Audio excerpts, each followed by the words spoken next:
Well, good morning, everyone. Welcome to this morning study, a new week of studies. And we're going to continue looking at Daniel 11, but we're going to take a detour back into something that I'd forgotten about that we should have looked at earlier. But before we begin this study, can you join me in a word of prayer? The dear gracious Heavenly Father, we invite your Spirit's presence here, and we're so thankful that we can open your word and that we can share thoughts and ideas, and that your Holy Spirit is here to be our teacher. And so we pray for one another, and we pray for this study, that the things that we learn will be useful in increasing our faith and strengthening our witness, and that they will show us our need of you. Thank you for all the things that you have been showing us, and help us to continue to examine these truths. Be with us now, we pray and ask in Jesus' name. Amen. Okay, so not a lot of us here yet this morning, but I don't like really starting the study too late. Now, what we have here in front of us is a study that was done in Italy in 2017. So this is an old study, and Adilio put this together later on, right? So he's going to address this later on with this chart, but this was studied back then. So in 2017, we know, of course, that's when they're going to have that camp meeting that begins, I believe it's June 2nd. And the camp meeting is going to, I believe it opens with Jeff praying at 9/11, or at least he opens the Sabbath, and it's going to be Pentecost. So Pentecost is ending and the Sabbath is beginning. And that happens at 9/11. And a year later, on November 9th, or not November 9th, June 9th, so the one's June 2nd, the other one's June 9th, in 2018, he's going to close the Sabbath at 9/11. And in 2017, the sun actually set at 9/11, where they were in Italy. So he was right at sunset that he prayed, and it happened to be 9/11. So it's pretty interesting little detail that we noticed back. Well, it was noticed in 2017, and the one in 2018 was all put together during that camp meeting in 2018. Anyway, now they had this study. Now we've gone through all of these kings, but we're going to look at them again just in this context, because we had studied Augustus, Tiberius, and Julius Caesar, not in that order, but Julius Caesar, Augustus, Tiberius. And we believe that we can clearly mark those in Daniel chapter 11, going back to verse, I guess it would start verse where we get Julius Caesar. But he's going to be a number of verses dealing with him. But in verse 20, it's going to mention Augustus. Then shall stand up in his estate a raiser of taxes in the glory of his kingdom. And then we're going to have this vile person, which we mark as Tiberius. And then we're going to have, arms will stand with the arms of a flood shall they be overflown from before him, and shall be broken, yea, also the prince of the covenant. So we know that the crucifixion is going to occur in that period. And the thing that I want to think about here, and hopefully Dwight shows up at some point, but when we have this arms of the flood, they shall be overflown, we have we had some discussion about how to address that symbol. So we took it as persecution, and then we asked the question, well, when does persecution occur? Now, did persecution occur in connection with Nero?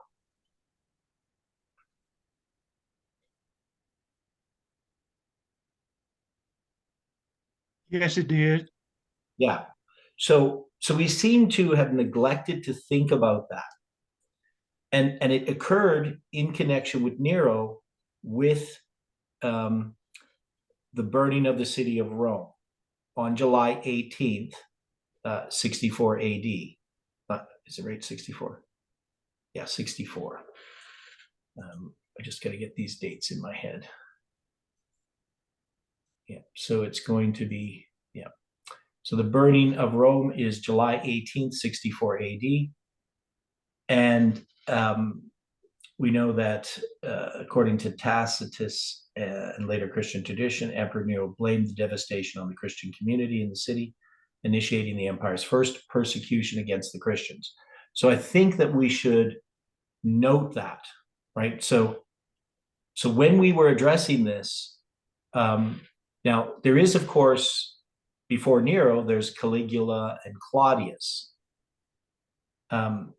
But they're not going to be mentioned. If we take that with the arms of the flood, they shall be overflown.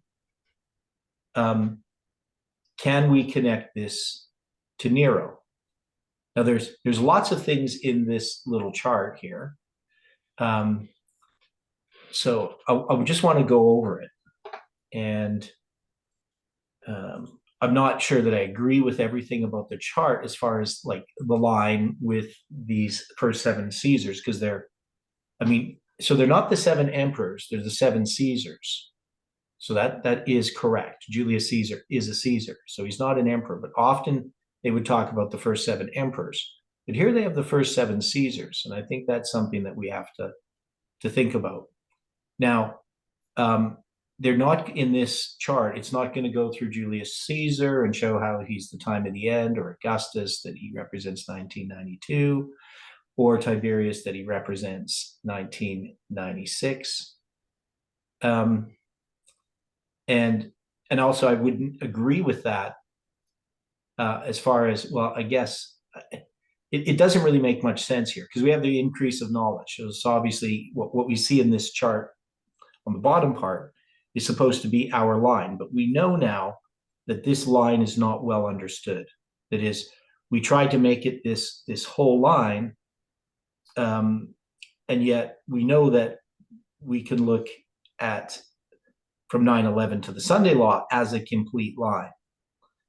And we didn't at this time really understand how these lines worked.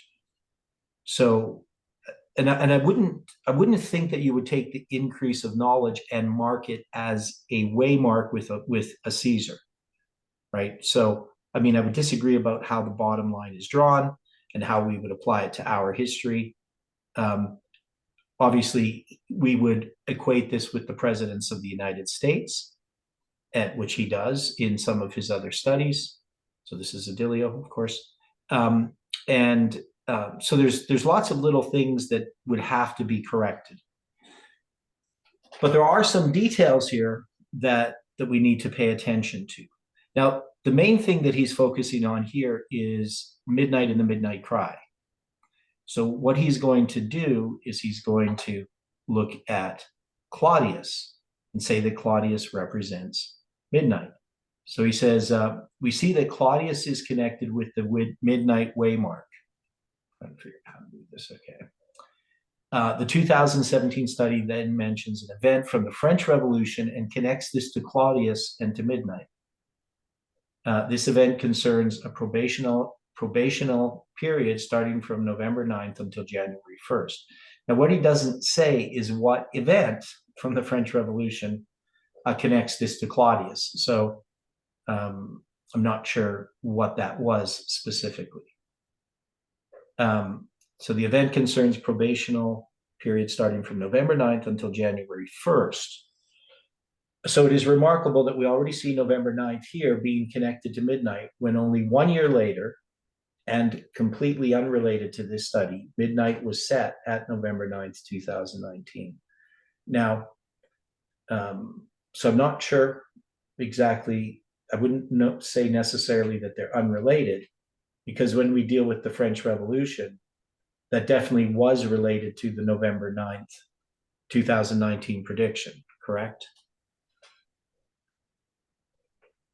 So that was one of the ties, and it's going to be the July 27th date that happens to be the 9th day of the 11th month on the French calendar. But I'm not sure what event in the French Revolution they're referring to. And within the movement, we attributed a close of probation to November 9th in relation to the Omega movement, right? So he's putting this chart together, even though he's talking about the study from Italy in 2017. He's putting this chart together in 2021. So he's talking about the close of probation on November 9th for the false priests, the Omega movement.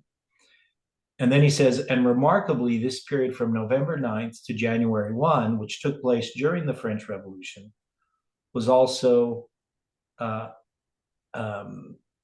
probational period during which time French refugees had opportunity to return back to France or be sentenced to death. So there must be this November 9th date. So let me see here.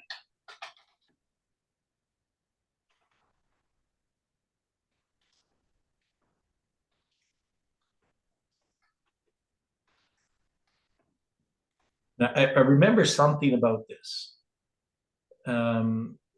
Yeah, so November 9th, 1799, as frustration with the leadership reaches a fever pitch, Bonaparte stages a coup d'etat, abolishing the directory and appointing himself as France's first consul. Yes, and I remember actually seeing this on a video. And then there would be they have January 1st. So this could be 1799. Okay.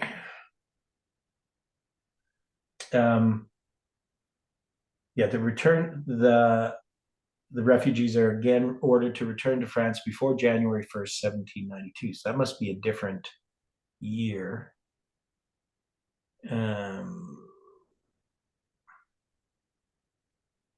I don't know. I can't find it for 1799. Okay.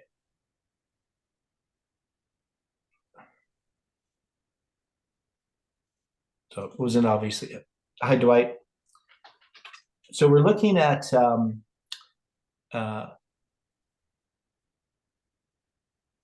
Odilio's study from 2021, where he's showing this study from 2017 from the Italian camp meeting. And the question that I was wanting to answer had to do with the persecution. So when we were studying in Daniel 11, verse 22, and it talks about with the arms of a flood shall they be overflown from before him and shall be broken. So we know that has to do with persecution. And then it says, yea, also the prince of the covenant. And so we know that they're going to be persecuted like Christ was, right? That's kind of the idea. But the question is, when did the first persecution occur? And we would say that that's going to be under Nero, correct? Dwight, if you're there. I'm here. Yeah. Right. So we're studying Nero, just in connection with the persecution so if we look at this history, we're going to have, of course, Julius Caesar, and we're going to have Augustus. Augustus is going to represent Obama. Tiberius is representing Trump, right? And then it's going to talk about this persecution. So it's not going to deal with, Caligula and the other guy, Claudius, right? Per se. It's going to just jump to this persecution. So this arms of a flood, so they be overflown from before him. And I'm arguing that this is the first persecution that happens, and this is in the time of Nero, in connection with the burning of Rome on July 18th, 64 AD. So I thought we should look at this just to tie up some of these loose ends. All right. Okay. So anyway, what he's doing here is he's going over the study from 2017, in how it was understood by him later in 2021. So he's got the first 7 Caesars, so he's not calling them emperors here, Caesars, which of course would be true. And then he's marked out these waymarks, which don't really make sense to me, because I wouldn't have the increase of knowledge as a separate waymark. It's just something that happens between the time and the end and the formalization of the message. But he doesn't have the 2 9/11s in there, so I would have changed some of that stuff. And I think this is valid, as far as looking at these Caesars. So there's some merit in this. But what we're concerned about is the persecution under Nero. So it's not about this whole study. It's going to be more about what happens with Nero. So there's supposed to be this period of time from November 9th to January 1st, which I can't find, dealing with a probationary period. Okay. So it's 54 days, which represents the 5th day of the 4th month. And it starts on November 9th. Right. So, and then, so 1 year later, we set November 9th as midnight. So in 2018, the length of the period being 54 days, obviously 5th day of the 4th month, and July 21st. And also the year that Claudius' reign ends is 54 AD. That's when Nero's reign begins at the age of, so it's at the age of 63 that Claudius dies. Okay. So we see the symbol for midnight there. And then Claudius died October 13th, which in that year was the biblical date, the 21st day of the 7th month. So 21/7, again, July 18th, typifying midnight. And October of 13th, of course, was the date in 2008 when the date for midnight was established to be November 9th, 2019. So some very strong evidence regarding this symbol being midnight. And then we're going to deal with Nero. So, so the city of Panium was named after Nero for a while between 61 and 67 AD. Of course, we know Panium or Panium is also known as Caesarea Philippi. So there's just one city ever being named after Nero. It happens to be Panium. And when we have the study from Italy in 2017, where Tabo presents the 7 Caesars, so this is going to be Tabo's study, where Nero just happens to be positioned on the Midnight Cry waymark. So a lot of these observations are more Odilios. That is, in this study in 2017, Tabo's not dealing with all these dates and symbols, right? A few of them, obviously, some of them he's going to miss completely, because he's not going to recognize, obviously, November 9th and July 18th as symbols. I don't even think he would even recognize, obviously, the biblical calendar. He wouldn't know things like that, and November 9th is not going to mean anything to him in 2017 as a symbol. Okay. So, the July 18 study was not yet existing in 2017. And in the 2017 study, the Great Fire of Rome is then being mentioned, which took place during Nero's reign, July 1864 AD. It was the night of July 18, and history has blamed Emperor Nero for the Inferno, the Great Fire of Rome, and there's support for the theory that he burned down the city of Rome on purpose. Nero himself burned down the city of Rome. Now he's going to deal with this false flag. So Dilio believes a lot in false flags. He sees them almost everywhere. 9/11 is a false flag, all these different shootings and things like that. So whether this is truly a false flag, and how, we just don't know enough about that history. But it seems that Ellen White supports the idea that Nero burned it down. And he's blaming it on Christians. So he lines up with July 18th, and he lines up with the Midnight Cry waymark. On top of that, it has historically been recorded that Nero reigned from October 13th, 54 to June 9th, 68. So we know from June 9th to October 13th, if we count the other way, in 2018, from when Jeff does that 9/11 prayer that begins July 10th, technically, that's going to be 126 days to October 13th, where I'm going to do the calculation from October 13th at noon, the 391 and a half days to November 9th, 2019. So the October 13th and June 9th being tied into Nero's reign is, even though it's in reverse order, is still important symbols.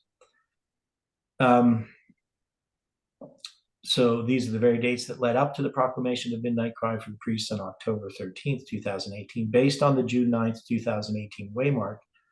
Daniel Machado Pereira, that's Daniel from Brazil, predicted October 13th, 2018 to be the date when the midnight cry would be given, and he was correct. Okay, so there's some important detail there. Also, Nero was born on December 15th, 37 AD, and 15th, the 15th of December in 37. 15 times 12 times 37 is 6660. So we got a Sunday law symbol attached to it. Mark of the beast. Okay. And any thoughts about this chart before I close it?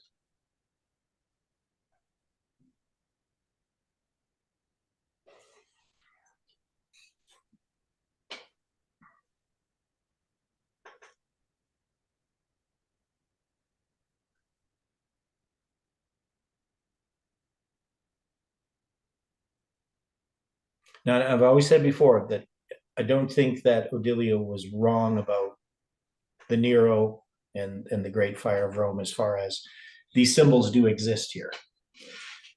It's just exactly how do we apply them within, what line, where is the model? And so the idea that you're going to apply this later to the 7 kings, 5 are fallen, 1 is, I don't think that we can do that in this history. So, but any thoughts about this chart?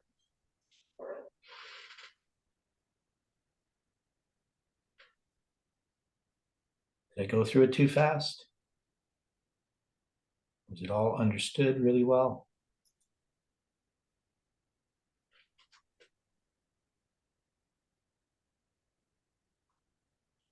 Okay, well, I assume everybody understands it. There's no questions. Okay.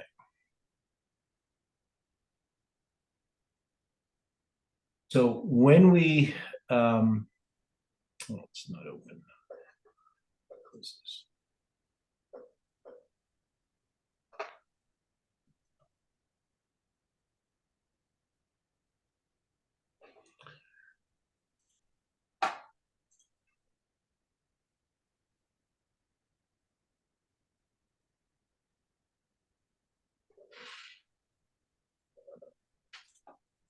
Okay, so when we look at this chart here, or our chart, but our paper that we've been working on,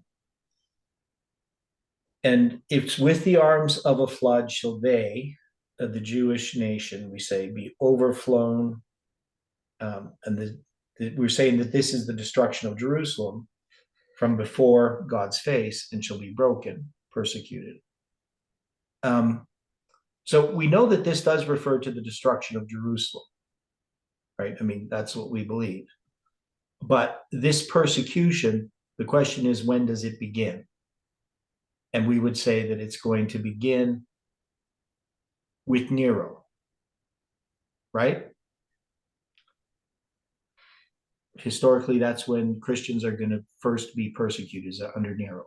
Do we agree with that? Like by Rome?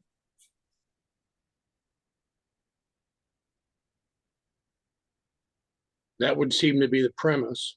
Okay. And that seems to be supported by the spirit of prophecy, right? So I don't think that we can just, cast that aside. Not that we would even want to. I mean, it's just that somewhere in this verse, it's talking about the crucifixion of Christ. It's talking about persecution, um, right? Which is this broken, but it's also addressing the destruction of Jerusalem. So it's placing all of those events that obviously the crucifixion of Christ is in the time of Tiberius, but it's going to bring us to the time of Titus. So it's going to encompass all of that history. Okay, now, if we were to take this, these seven Caesars, and when we looked at the chart that Odilio has,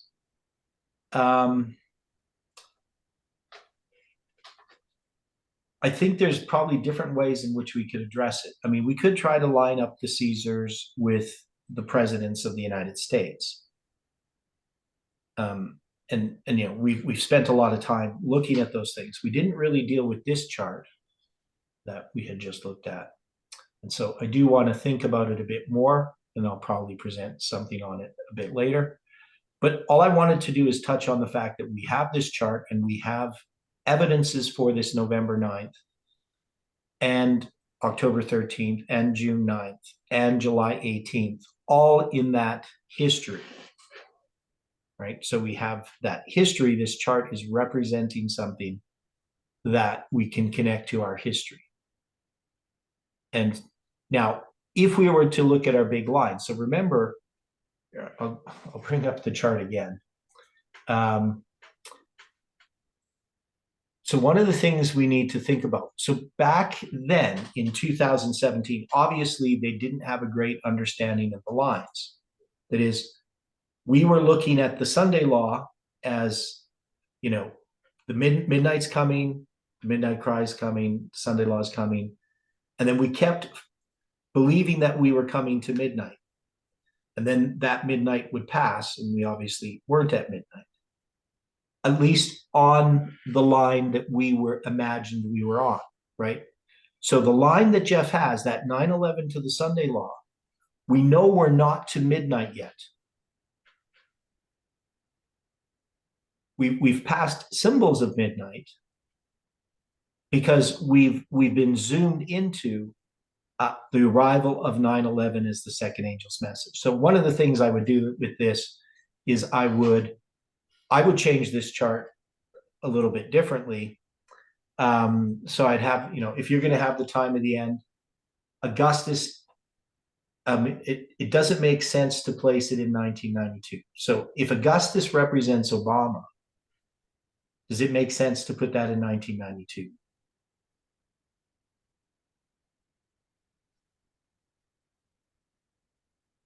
So there's a number of other problems with this. So first off, who does Julius Caesar typify?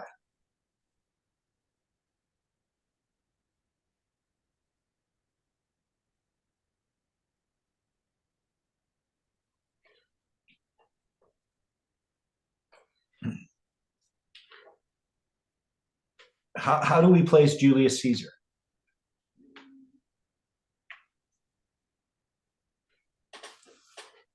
Are you seeing the problems that we're having in trying to apply this chart to where we are right now?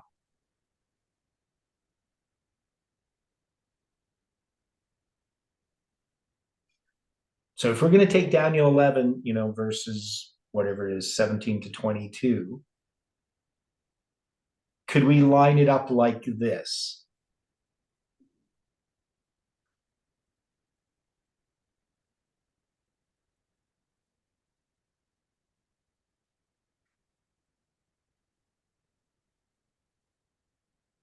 Nobody wants to answer?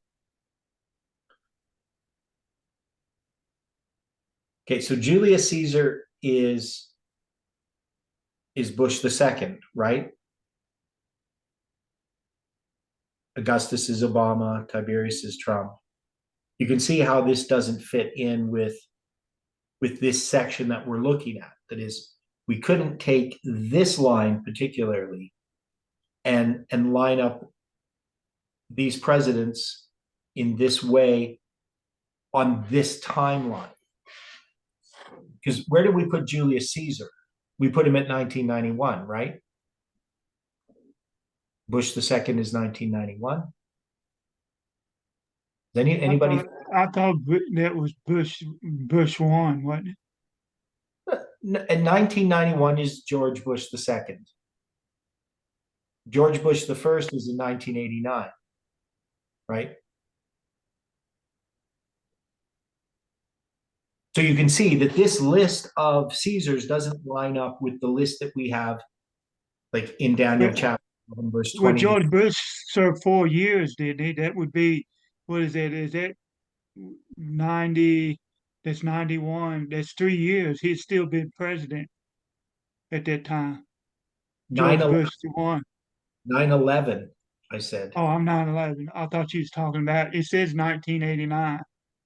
Yeah. So in 1989, you have George Bush I. But Right. we understand that Julius Caesar represents George Bush II in Daniel 11, verse 20, 21, 22, right?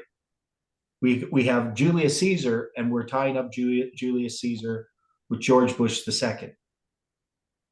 This is what Jeff did, right? Augustus is Obama.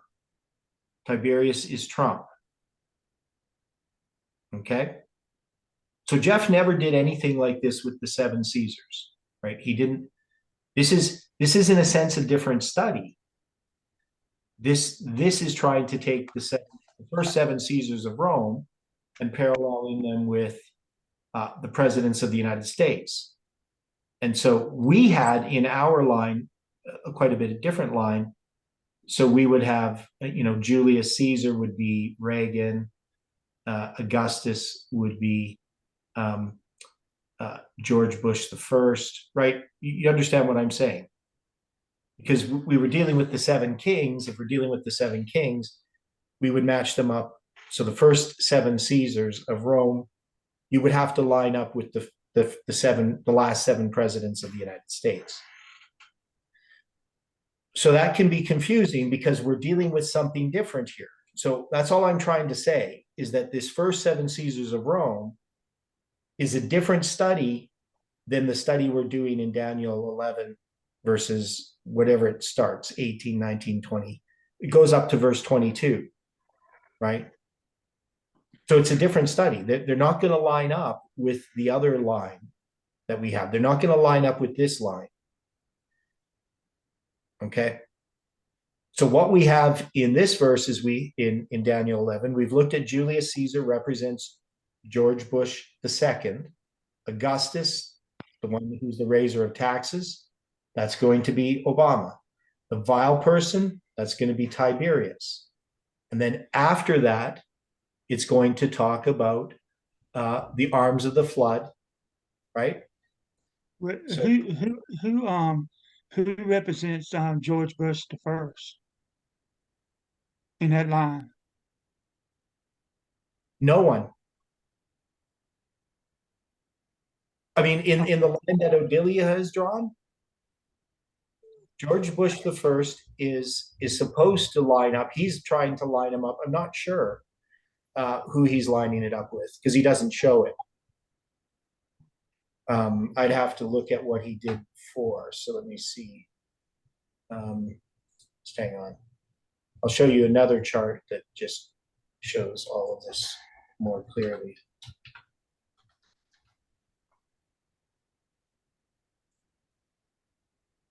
Yeah. So what you're talking about, see, that's what I don't want you to get confused about, right? So in some ways, showing that chart dealing with Nero would confuse people. So here we have the seven kings, right? Cyrus, because Darius the Mede lines up with Reagan.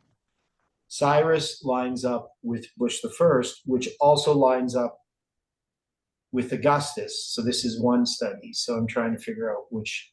So this is a different study. Let me see, where is the one I want. Yeah, here's the one we want. So the one on the long line on the bottom, not the one with the 25-20. So you got Darius the Mede is Reagan, Cyrus is Bush the first, Cambyses is Clinton, Falsmurtis is Bush the second, Darius the first is Obama, Xerxes, Trump, right? Now, so these are going to be with Persia, right? Right. So then we wanted to line them up with, so I'm trying to figure out which line this was, because this is a mixture of different lines. So if you're going to line them up, so what he would have been doing, I think, is putting a Julius Caesar with Cyrus, Augustus with Cambyses, so that would be Clinton. So that doesn't make sense. I know I have another chart of this. I just don't know where it is. Let me see. I don't mean to draw you off track or nothing. That's just, you don't need to apologize. This is what we're doing. We're studying, trying to answer these questions. So we want to get this straight in our heads.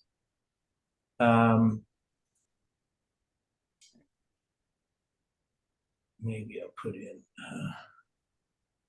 Nero. Search for Nero. That might be better. Here we go. This is the chart I want.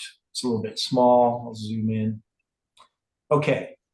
So what we have here is we have the emperor, so we don't have Julius Caesar in this line. So this was our interpretation of the line, dealing with the 10 kings.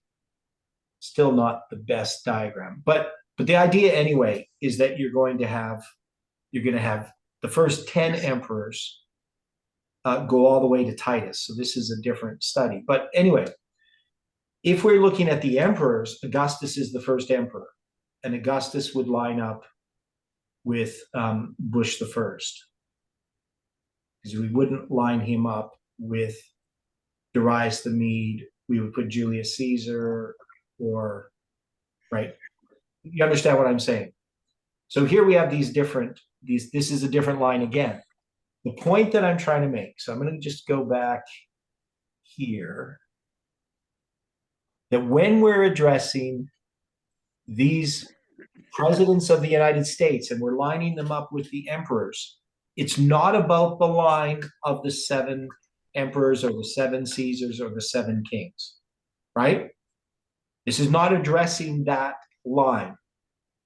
This is something that Jeff did back in 2016, where he recognized that in Daniel chapter 11, that we're going to have Julius Caesar be Bush II, Augustus Caesar being Obama, and Tiberius Caesar being Trump, the vile person, right? So there are different studies. We can't compare the two, because they're marking completely different presidents as completely different emperors. Does that make sense? So that's why I didn't really want to show the chart, because I thought it might confuse people. So we're not dealing with that study. What we're looking at is, in that study, Odilio is recognizing symbols that attach Nero to the symbol of July 18th. And what I think, the way that we should understand this is that when we're dealing with Nero, he's not here per se, right? It doesn't mention Nero as a person. It doesn't mention him directly. But it's going to talk about the arms of a flood. So, and with the arms of the flood, they shall be overflown from before God's face, right? And shall be broken. Also, the Prince of the Covenant. So there's a connection between the crucifixion of Christ and the destruction of Jerusalem. And that is clearly seen in Daniel 9, verse 26 and 27, where each of those verses tell you the same thing. The Prince of the Covenant is going to be crucified in the midst of the week, and Jerusalem, the city, and the temple are going to be destroyed by Titus, right? That's what it's telling you. And so here it's telling us the same information. But we can see also that in that period of time, we're going to have persecution begin. And it's going to begin with Nero. So what we would do with Nero is we would take Nero and show that he represents July 18th, what happens at July 18th. Now that is a zoom into something in our history. Odilius tried to put this on a bigger line, but Nero as a symbol is not on the bigger line. Like you couldn't put Nero and all those kings in the way that he did. Nero, you saying Nero represents July 18th? Well, wondering if, so you're saying that the persecution started in July 18th. yes, within this movement. Within this movement. Okay. So Nero is representing something that occurs within the movement, not something that happens on a worldwide scale. Now, okay. What happens in the movement is typical of what's going to happen. So in that sense, we could apply Nero. But when we're looking at the symbols here, the symbols that we have with Nero that make him important are the symbols that tie him to time within this movement. October 13th, June 9th, July 18th, right? Right. And okay, can I ask this question then? okay. If we're not going to are we going to place like are we going to say who would Nero represent as far as presidents? That's what I'm saying is it's not about the presidents. I know it ain't, but I'm just saying if we was going to do it, who would he represent? He doesn't. So he don't represent no president. Not in any line that we've established. No. Okay. All right. That's what I'm trying to say is he has this line of these emperors, and we have a line of the presidents. And I'm saying that when we're looking at Nero, all these symbols that he shows with Nero aren't really about the line of the seven emperors, right? He puts it on that line, but I'm saying that line is not what we're looking at. That line doesn't make any sense because when we look at those symbols, it's about July 18th. July 18th is not the midnight cry, right? On any big line with the Sunday law following.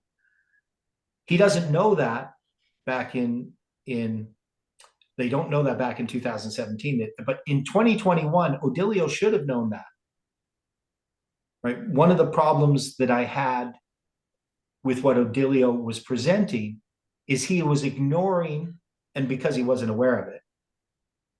So he wasn't aware of everything that we were teaching about the lines in 2021. Okay. He hadn't understood yet the problem that we had made in the past. So he's working with an understanding of the lines that still came from Parminder. You know, it's a mixture of what Jeff was teaching and Parminder was teaching. And so Odilio tried to establish that July 18th was correct, just like Colin tried to establish that the Trump prediction was correct, right? These two people are extremely important in that regard. But in both cases, they're not aware of what God had shown us regarding these lines. And so they're going to draw faulty conclusions. So it's not that they're bad people or anything like that. It's just the reality is they weren't following what we were doing. And what we were doing was understanding and unfolding these lines in a way that now we could grasp what happened with July 18th, why it failed, right? And that's Well, still I agree with you. It represents, July 18th because, I've seen it. So, but anyway. Yeah, so July 18th, we have persecution in connection with the July 18th prediction. It's an internal persecution that occurred within this movement. Right. Now, that does become typical of stuff at the end of the world, but we can't take Nero and use him to to to mark him as one of the Caesars on a line of seven Caesars and say that that's the seven presidents, because it doesn't fit. But it does fit here. That's what I'm trying to say, is that if we're going to look at these emperors here, or Caesars, Julius Caesar being Bush the first, right? We can see that we've zoomed into 9/11, and July 18th is part of that. We already have it there. And we have the crucifixion of Christ and the persecution.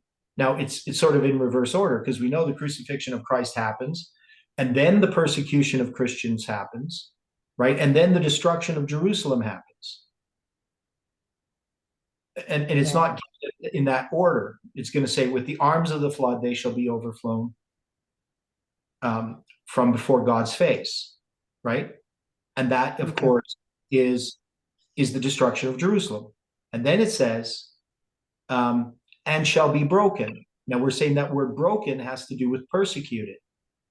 So that's the persecution that happens both after the destruction of Jerusalem, but also before. So all I'm saying is that we can take these symbols from the Nero study and we can place them here in this history, and they fit. And we can also say, the crucifixion of Christ typifies the persecution that happens within this movement in that history, right? In that 777 structure. Right. Right. Okay. Now, we didn't expect that. We weren't really looking for the idea that we'd be persecuted by our, people within the movement. But that's what's happened. And when I say, we're persecuted, I'm not like complaining. I'm not like trying to be a victim or anything. I'm just saying the simple fact is what happened was, and we saw it unfold, that people were not interested in studying about why July 18, 2020 failed. And that happened really early on. I mean, we know obviously with what happened with the December 6th declaration. I mean, that's going to be July, August, September, October, November, so like less than 5 months after July 18th. But there was a lot of opposition that people aren't aware of, that I was experiencing in that period of time. Some of it you would be aware of. There was I a was lot of, aware of it. Yeah, I was aware of it yesterday. So anyway, yeah. I'm sad. So But I'm just saying that, there was, we don't need to go into all the details that we saw it unfold. But that was happening even before July 18th, actually. So, I mean, for me, it started quite early. So there was a strong, because I mean, I was there in 2018. I get kicked out of the School of the Prophets. 2018, there was a camp meeting, and some people from Canada went to that camp meeting and then heard all the gossip about me and Heidi from people there, and that really affected my relationship with the Canadian group, because people believed the gossip. Even after a lot of these people left the movement, they still clung to this gossip. Nobody ever came to me and said, "Is this true?" Right? They just believed the gossip, and it affected my relationship with them. So when people got back from that camp meeting, I noticed the coldness in which Heidi and I were being treated. And that didn't exist before. So this was something quite new. well, I'm gonna Uh, have to think on this a little bit more because it is kind of confusing. But I'm gonna what's confusing? That it's it, persecution. no, not the persecution. I'm talking about them lines. So The I'm lines I gonna try showed to, you, yeah, the lines you showed me. but that line is wrong. Just ignore that line. That's what I'm trying to say. It's not a valid line. Like, there are some things about that line that could be applied somewhere, but Right. the way that he sets up that line with midnight and the midnight cry Sunday law, we know that July 18th is not the midnight cry. We know November 9th is not midnight, Okay. All right. right? Now they did exist in some ways within our lines itself, but he's putting it on this bigger line, all the way to the actual Sunday law. And that was Okay. the problem that people had, is they didn't understand that when we're looking at November 9th and July 18th, that we're actually zoomed into a waymark, and that waymark is 9/11. It's not midnight. It's not the midnight cry. It's not the Sunday law. We're not zoomed into that. We're zoomed into 9/11 as the arrival of the second angel's message. Now, in some ways, it's also the history of the Sunday law, but it's at the beginning of the history of the Sunday law. So we still have never come to the midnight waymark, right? Okay. On that bigger line that Jeff has. And yet that's what Odilio is trying to do. That's what we were always trying to do, is we were looking for, 9/11, midnight cry, Sunday law. So when are we to midnight? And we had this theory about all these different groups that are going to be tested. But that doesn't occur in Millerite history. And so, well, why are we doing something different than Millerite history? And the thing that Parminder abandoned was the idea that when we zoom into a waymark, we have a whole other line. And so what we need to understand is that in our lines, we zoom into a waymark and we can have a line. But that line is not the big line, right? That line is just that in each waymark, there is a line. And then you can zoom into the waymarks in that line, right? That's what we did in the whole thing of understanding the lines. Right. So Okay. when we're going to look at Nero, all I'm saying is that Nero has all of these symbols of July 18, 2020, but that's not the midnight cry on the big line, Right. Well, right? I wasn't concerned about whether it was midnight cry or not, because we already discussed that. And what I was getting around is, well, anyway, we don't use it as presidents. In other words, Okay. we don't try to match them up with Well, presidents, we're, right? match, we're matching presidents up here, but that's not the line of the 7 presidents, right? So Okay. when we're putting Bush the second as Julius Caesar, that's not on that line of the 7 presidents, right? Right. Because Bush the first, or Clinton or something, it would, well, probably be Reagan who would line up with Julius Caesar, is what I would do. Um, but you understand what I'm saying. So Bush the Yeah. second in that line isn't Julius Caesar, but here Jeff put Bush the second as Julius Caesar. He put Obama as Augustus, right? And he put Trump as Tiberius. So this can't have anything to do with that line that we saw there. Okay. Okay. And that's why I didn't want to confuse you, but hopefully I've unconfused you. Yeah. Well, yeah. And, and the thing about that line, the first 7 Caesars, it definitely cannot be marked in the way that Odilio marked it, Okay. because it doesn't fit, right? It doesn't fit with what happened on the big line, because he's taking that as a big line from 1989 to the Sunday law. And he's trying to fit those emperors in there. And I'm saying that Nero doesn't fit in there. Nero fits in July 18, right, as a symbol. So he symbolizes the persecution.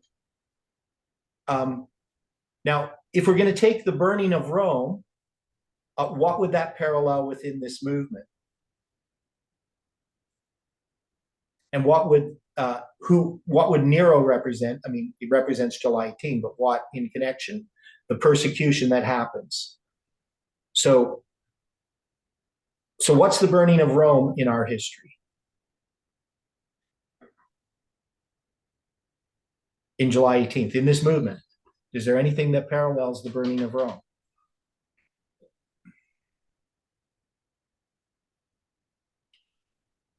Where's the papal spirit coming from in this movement?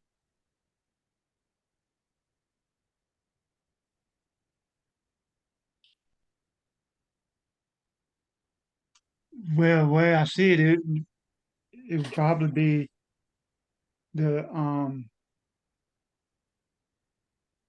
the other side of the group. Okay, right. So we could see, the dismantling of FFA, right? Right. That would be a parallel to the burning of Rome. And they destroyed everything in the past. We could even say what Jeff has done with abandoning all the lights since 2012.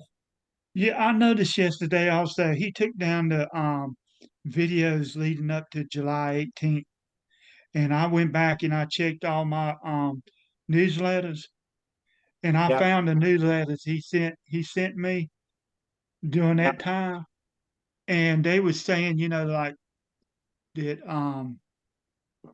how was it that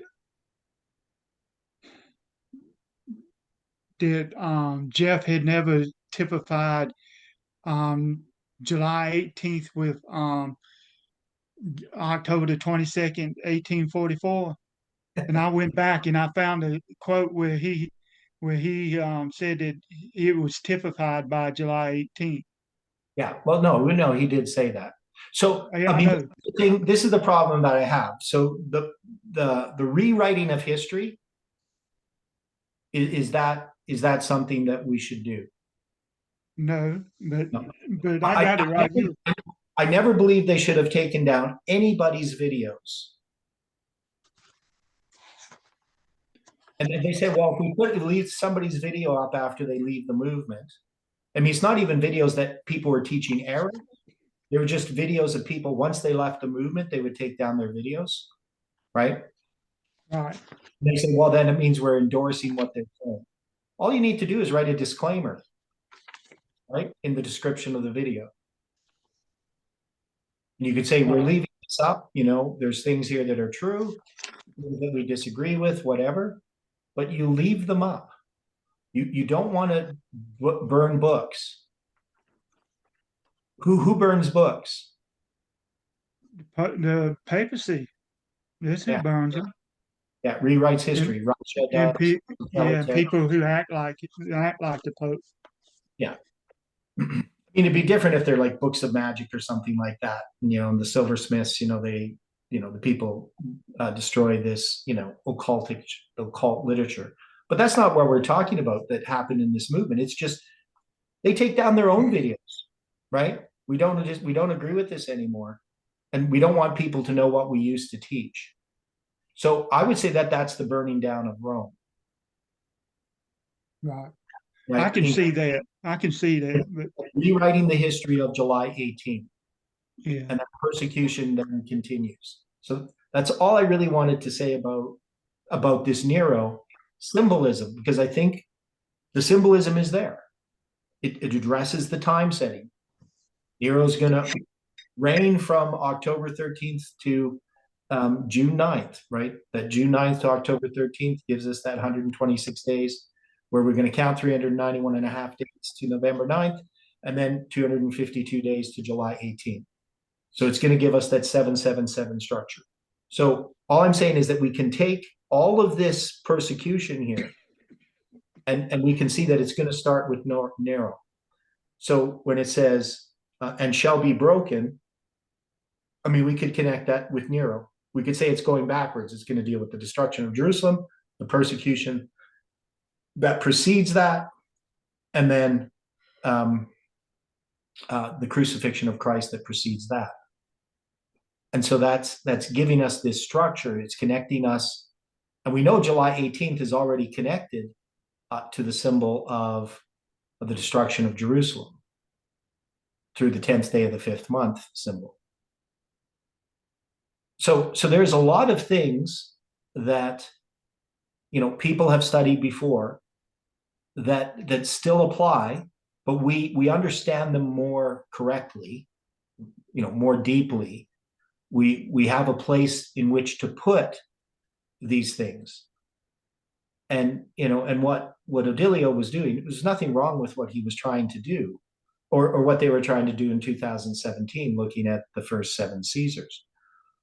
But when it comes to understanding these waymarks, the only way that we can really understand them is to understand the lines correctly. And that we know that we're looking at a bunch of lines, but those lines, we can't confuse them with the big line, right? We can't confuse them with, I mean, and even our line, the line that Jeff has, is still just a zoom into what Ellen White calls the Sunday law, right? When the mighty angel of Revelation 18 comes down, and then you have the loud cry. Well, we're in that history, but we're just in the beginning of it. 9/11 is the beginning of that Sunday law. That's where Revelation 18 begins, is at 9/11.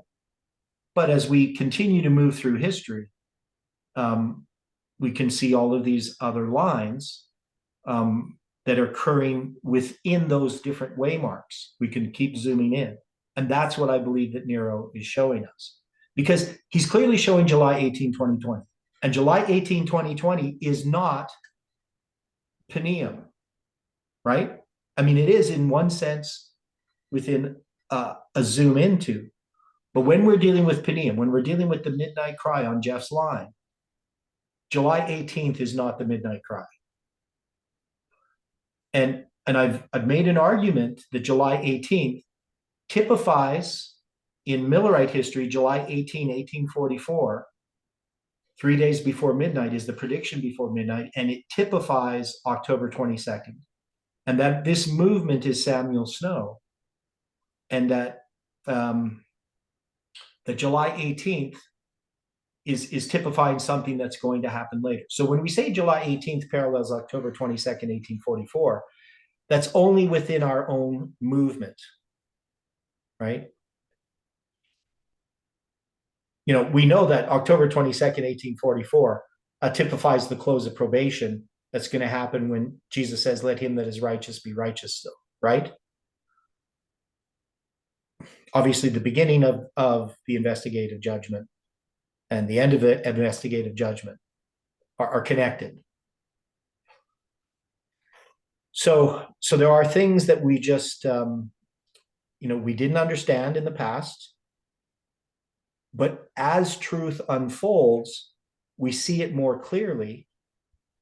And it doesn't mean that we abandon what God showed us in the past. We don't get rid of July 18th, right? Which is what people are doing today in the movement. We're just, it's an embarrassment. It's an error. It's whatever they want to call it. But in reality, it was given to us by God.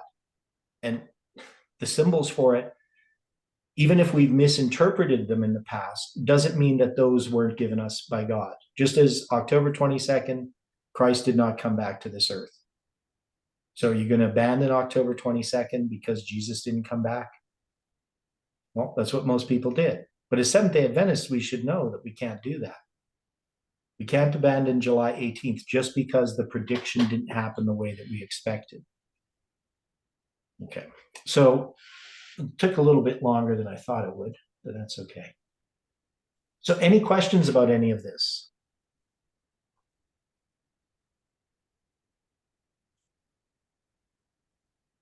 Was that profitable to go through that clarification?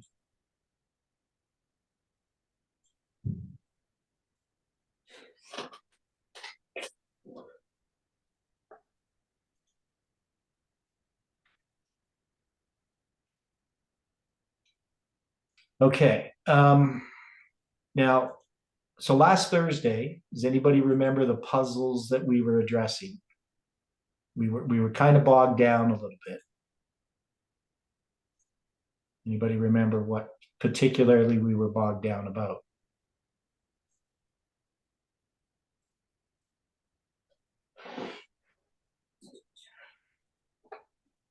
Nobody remembers?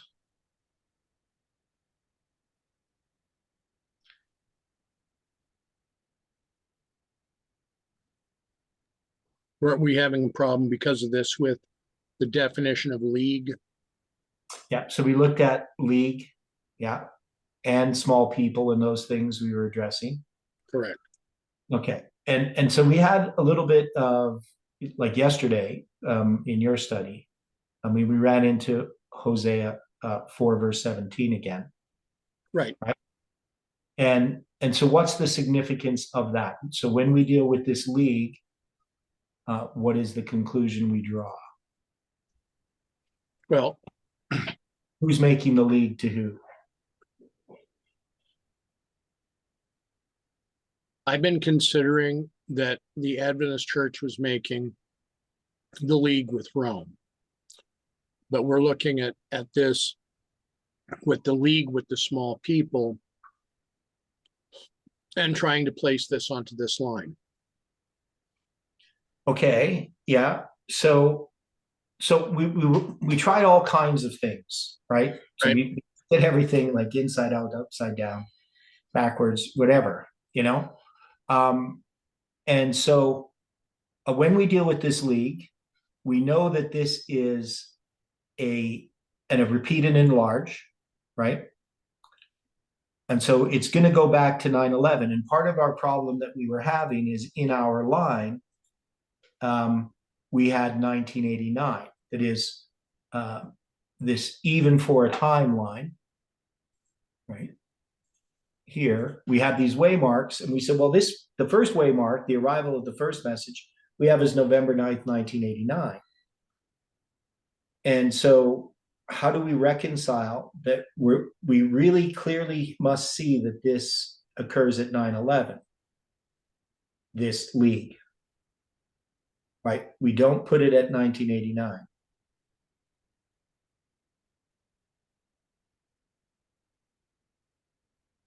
Am I correct there? Or because we put it in our notes as 9/11.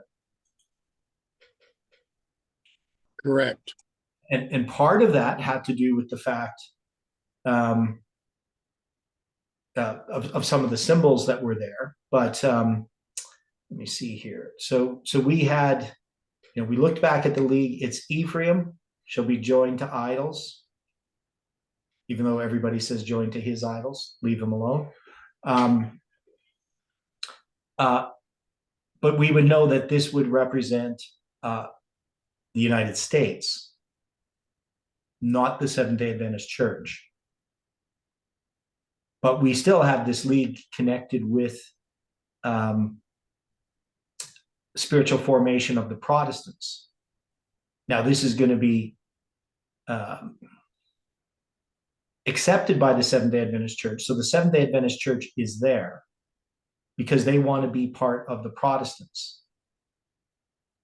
So that means there's a league that occurs between the Protestants and the Seventh-day Adventist Church, which connects them to Rome. So is that acceptable as an explanation that this is 9/11? That should be correct. Okay. Now, we have on this chart, the first angel arrives in 1989.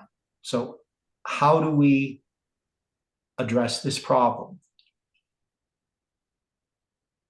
We have in our notes, verse 23 is going to be 9/11. We have a chart that starts with 1989 with the arrival of the first message. And we put the arrival of the first message at 9/11 in our notes. So how do we reconcile this?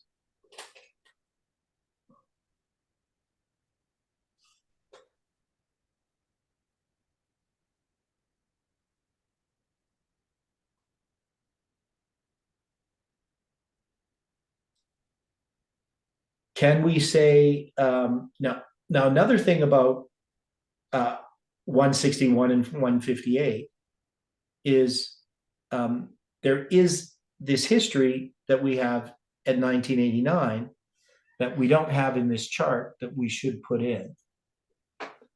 So I'm just going to borrow this.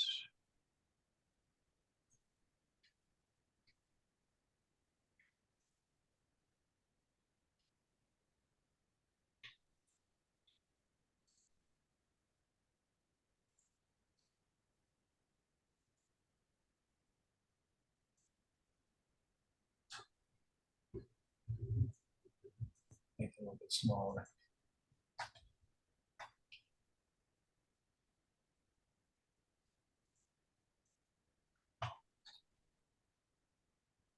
Okay. So what have I done here?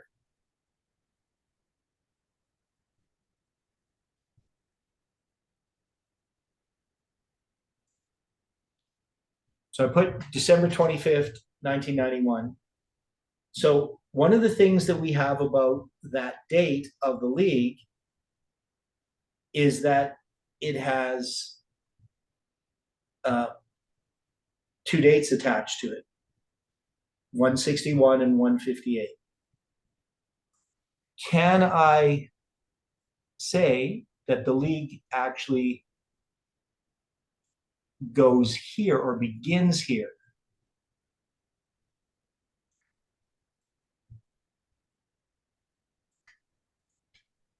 Can I do this? So I'm going to say, Possible.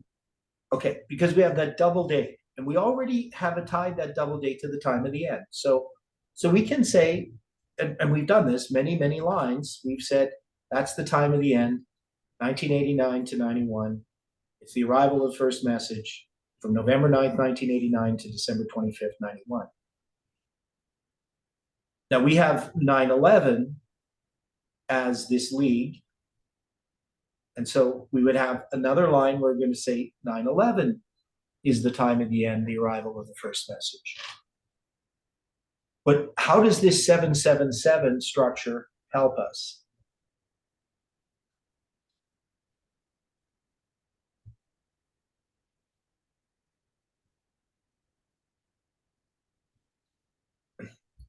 So if we take 9/11 and 11/9, are they the same way, Mark?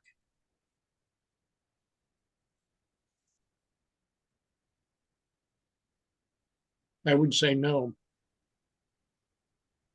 Okay, well, we've said that they are All right. many times. That is, 9/11 represents 11/9. All right. Okay. Incorrect. Yeah. So now depends how you place them or how you use them. But what we can say here is that we have this number of days. So we have the 11/9 at the center. So remember how we got that. We took the 6256 and we counted from December 25th, 2021, the end of our 7/7 structure, backwards to 6256 days. And it brought us to the center of this November 9th chiasm. Right? So we have this November 9th chiasm. And then we noticed that we could divide that chiasm, this 30 years, the 10,000 whatever it is, 897 days or something. Is that what it is? 10,957 days. Okay, 10,957 days. I just added them together, which we get from the 10,957 days. Where did we find that 30-year period? In what symbols gave us that period of time? Anybody remember?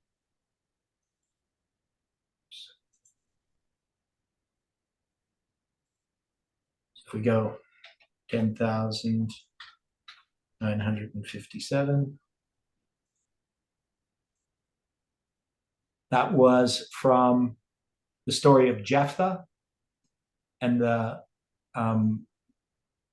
shibboleth, right? That is, we took the name of Jephthah and the Hebrew number for that, and the word shibboleth, we added them together, we got 10,957. So we have this symbol in this story of Jephthah that goes from 1989 to 2019, right? So both dealing with the 11th day of, the 9th day of the 11th month, the 11th month's 9th day, November 11th. Okay.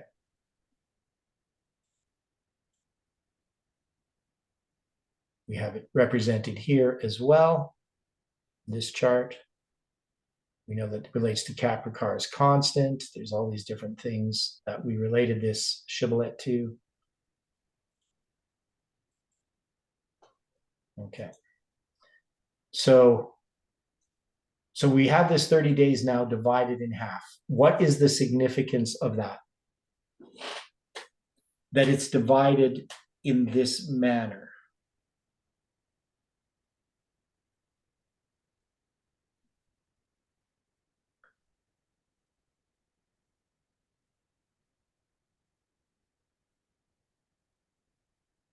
So if we think about a lot of the symbols that are here, we have that first period is changeful, so tai is the word. We have that period of time between, and I can't really do it this way because I'm going to have to, obviously this is the number of days from 1989, so I'm going to have to just get another, I'm going to borrow one of these, like these dashed ones.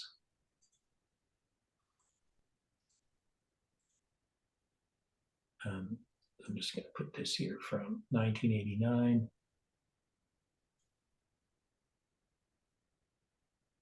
to 9/11. That's going to be this one. Okay. Okay, so we have this who is like God symbol. So there's a challenge. We have the fathers have eaten the sour grapes, the children's teeth are set on edge. We have that from 9/11 to November 9th, the center of the chiasm. We have another 5,101 days, the brain of a donkey. All right, so we have, of course, the even for a time. We have the even, that's going to go from 9/11/04, the center of the chiasm, to June 22nd, 2020. It's going to be 187 days to December 25th, 2020, and then 365 days to December 25th, 2021. We also got the 226 days from November 9th, 2019 to 6/22, so or 22nd day of the 6th month. So we have all of these symbols. And now we're saying, well, we actually mark 9/11 as the arrival of the first angel. But can we just connect this whole history as the arrival of the first angel? That 9/11 and 11/9 are tied together as one waymark. Okay, somebody said something.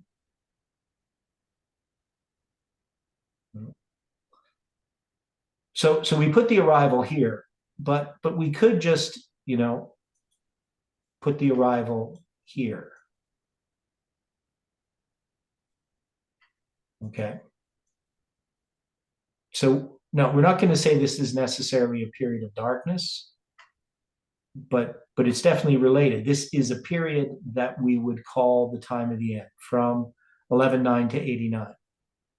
Okay. Now the formalization then would be this waymark, and the empowerment would be something else. So what would we mark as the empowerment? Is there something that we can put in this line that belongs here that we didn't put in this line?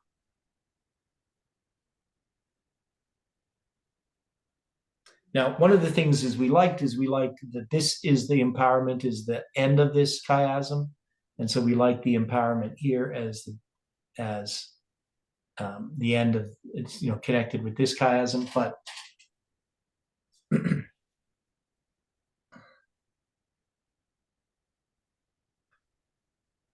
what can we do? Is there something that needs to be here that's not here?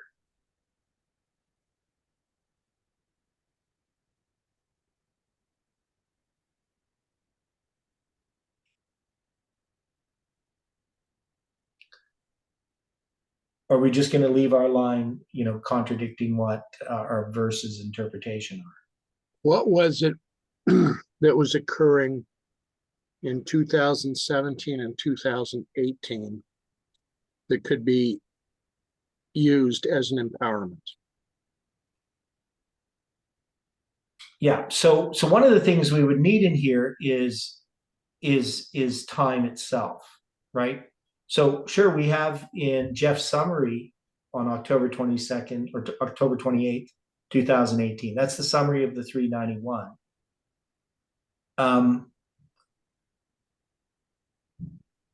But we do have the camp meetings, and I'm not sure that I have a good answer.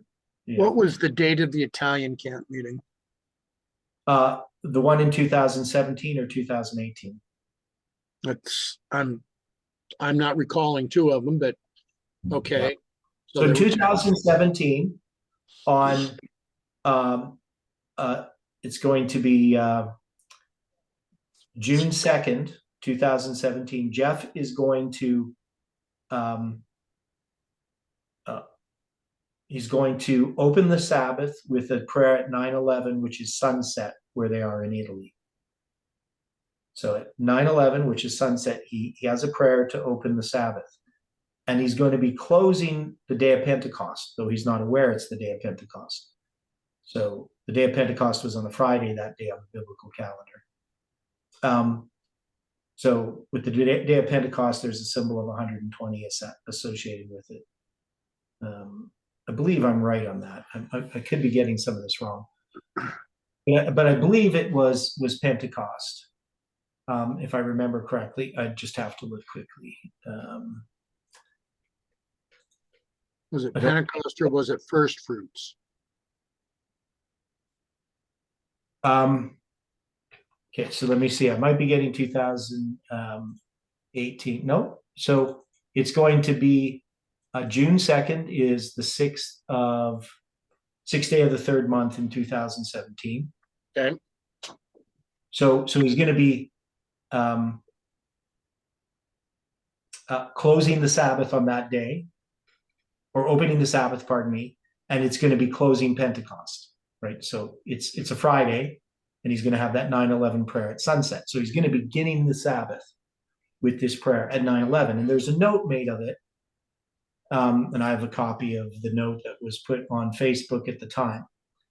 And then in 2018, on June 9th, so it's going to be 1 year and 1 week later, he's going to let me see here. Yeah, he's going to be, so it's going to be a Friday. So it looks like he's opening the Sabbath as well. Oh, no, never mind. I'm on the wrong thing here. There we go. Yeah, he's going to be closing the Sabbath on June 9th, 2018. Now that's going to be the 23rd day of the second month. So on the biblical calendar. So I don't know any significance in that. But it's going to be June 9th. So he's going to be closing the Sabbath. And from there, we're going to count the 126 days to October 13th, right, in 2018, which is going to be the Sabbath as well. And that at noon, I'm going to do the calculation of the 391 and a half days. So now, so I don't know if we could put some of this in here, or how it would fit. I'd have to really think about it. One is I would want to look at some of the numbers that we have in these verses. I would want something in these verses to give us these waymarks. So, and that's one of the other problems that we have here is we have the league, but then we're going to have different things that are going to happen.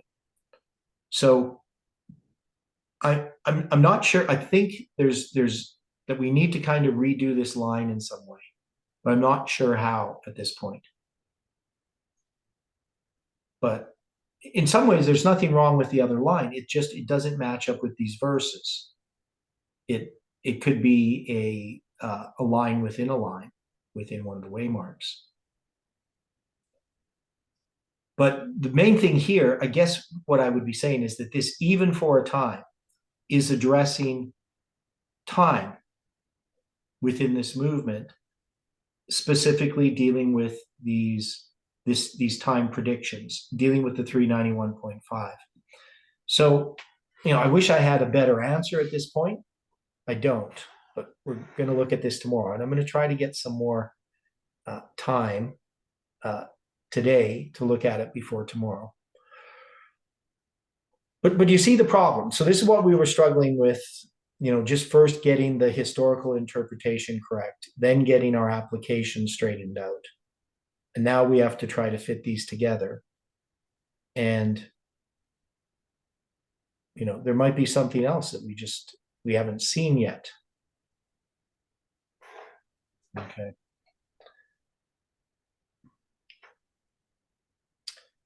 And any questions about this at this point? I mean, I'm not wanting to confuse people, but we need to understand this.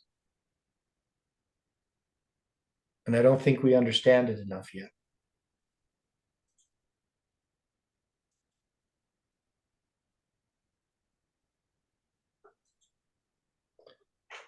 With that, I would unfortunately have to agree. Yeah. So we have lots of symbols. We know that there's something here, but we just don't know what it is. And we have to remember that this is all about this league, and that's why it's important. Now I think there's something else about this that I want you to sort of consider, and it goes back to what we were studying at the beginning of the study today. Now, because this is going to it's going to repeat some of this history, right? That is the thing where it says, he shall do that which your fathers have not done, nor his fathers' fathers. He shall scatter among them the prey, the spoil, and the riches. And it shouldn't be among them. He should scatter the prey, the spoil, and the riches. Among them is not in the text. Which I always find odd that they don't put it in italics, but they don't always put everything in italics. And so we know that's a persecution. And then it says, and he shall forecast his devices against the strongholds even for a time, right? So we know that there's a time prophecy attached to that. And him forecasting his devices, well, we know that this is Rome. But if we're going to apply this to this movement in some way, how would we apply that? Because this line says it's in this movement. So there is something about this line that we have not seen, that we don't see in 23 and 24, and how we apply it. Because we know it first starts with this league with the Protestants. But this league with the Protestants continues through this movement. And the sour grapes, the reason why I think that's an important symbol, is because it deals with something being passed from one generation to another. And no more shall this proverb be heard, that the fathers have eaten sour grapes and the children's teeth are set on edge. That means at some point that inheritance, genetic defect, whatever you want to call it, is abandoned, right? Because the problem with Seventh-day Adventists is we inherit the sins of the fathers. We forget the first generation. All that we end up with is these errors that have accumulated, these genetic errors that have accumulated and have mutated our spiritual DNA. Right? So that the final generation forgets the first generation. Right. And so we have a bunch of errors, and those errors need to be corrected. And this movement has not done the work that it's supposed to do in correcting those errors. That is, it was doing it, but when it ran into a disappointment, the dog turns to its vomit again, right? It's pig to the wallowing in the mire. We're really no different than the church that we criticized. We haven't been corrected. We haven't been following Miller's rules. We've just been making a pretense. And that's seen in how we treat one another. So Anyway, we're going to come back to this tomorrow. So let's close with prayer.